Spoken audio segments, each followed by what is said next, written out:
আমার ৯ তারিখ first shift Kalyani DIG অফিসে আমার ইন্টারভিউ ছিল।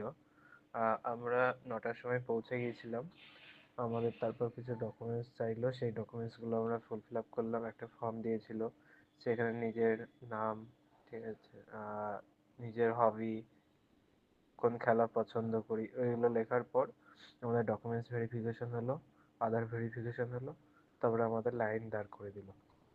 আমার ছিল 5 নম্বর সিরিয়াল। তো ফার্স্ট মর্নিংয়ে আমাদের হয়ে গেছে। প্রথমে ঢুকে একটা স্যার ছিলেন, ঠিক আছে। ফার্স্ট মর্নিংয়ে বোর্ডে কেউ ছিলেন না, একজনই ছিলেন যিনি কোশ্চেন করছিলেন, ঠিক আছে।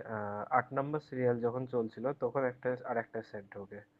তো আমি যখন ভেতরে যাই, আমার 5 নম্বর সিরিয়াল ছিল, গিয়ে আমাদের বলা হয়েছিল গুড মর্নিং বা কোনো বলতে মানা করেছিল, নমস্কার বলতেও মানা করেছিল, বলেছিল নিজের নামটা জোরে বলে চেয়ারে বসে পড়বে। তো আমরা সবাই সেটাই করেছিলাম, নিজের নাম বলে গিয়ে চেয়ারে বসেছিলাম। তারপরে হচ্ছে উনি কোশ্চেন জিজ্ঞেস করলেন যে তোমার কি সাবজেক্ট। আমি বললাম হিস্ট্রি। হিস্ট্রি থেকে কোশ্চেন শুরু করলো।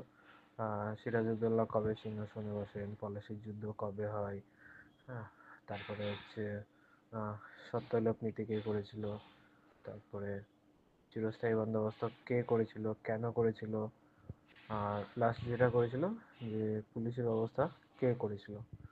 তো এটা বলেই বললো ঠিক আছে আসতে পারো। তো আমি আমার মতন আনসার দিয়েছি। আর অনেককেই হচ্ছে হয়তো প্রথম দিকে একটা দুটো কোশ্চেনের যদি ভুল বলে দেয় তারা ওই কোশ্চেনে, তো তাদেরকে হয়তো তিনটে কি দুটো কোশ্চেন করে ছেড়ে দিচ্ছে। আর সবাইকে মোটামুটি 1 মিনিট থেকে 2 মিনিট হাইয়েস্ট টাইম দিচ্ছে। তো এইভাবেই হচ্ছে। কোনো চাপ নেই, নর্মালি কোশ্চেন জিজ্ঞেস করছে।